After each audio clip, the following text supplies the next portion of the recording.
अस्सलाम वालेकुम दोस्तों, शुक्रिया करें सऊदी अरबिया का क्योंकि हुज्जाज की मौजें लग गई हैं। अनएक्सपेक्टेड तौर पर पहली मर्तबा सारे के सारे हुज्जाज कराम खुश हैं क्योंकि सऊदी अरबिया ने बहुत ज़्यादा मौजें लगा दी हैं जो कभी हमने सोचा ही नहीं था।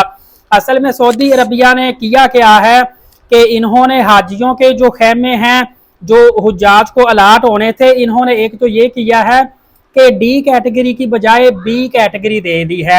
आपको बताता चलूं कि डी कैटेगरी जो होती है वो 10-12 लाख रुपए के जो रेट में हुज्जाज कराम जाते हैं पाकिस्तान से उनको मिलती है, और जो बी कैटेगरी है वो 25 लाख के करीब जो अमाउंट पे करते हैं उन हुज्जाज कराम को मिलती है।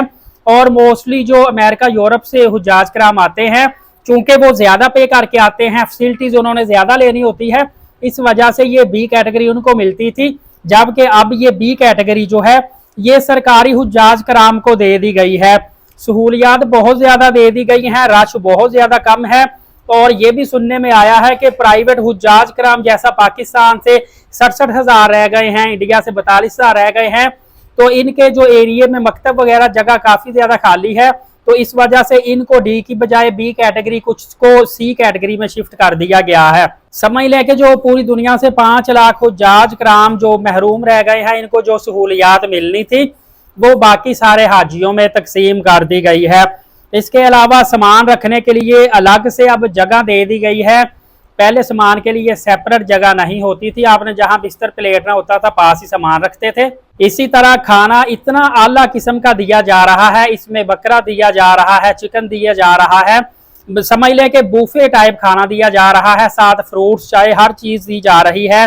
इसके अलावा सोफा कम बेड आपको मिल रहा है, वॉशरूम आपको सेपरेट मिल रहे हैं जहां पे घंटा 2-2 घंटे लाइनों में लग के इंतजार करने की जरूरत नहीं होती।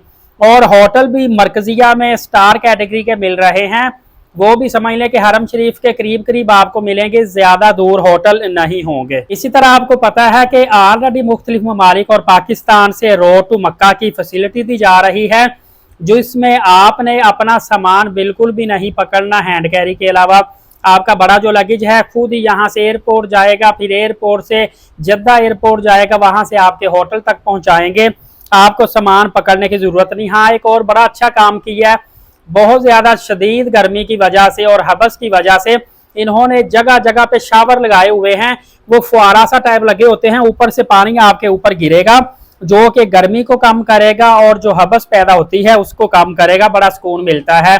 और जगह जगह फर्स्ट एड कैंप कर दी गई है, इमरजेंसी की सूरत में हॉस्पिटल में जाते टाइम लगता है और फिर वहां चेकअप पे टाइम लगता है, तो फर्स्ट एड पे आपका जो बेसिक ट्रीटमेंट वो कर दिया जाएगा। इसके अलावा कुर्बानी के बेशुमार काउंटर वहां पे लगाए जा रहे हैं ताकि आप आसानी के साथ जिन्होंने वहां पे कुर्बानी करनी है कुर्बानी की बुकिंग करवा लें।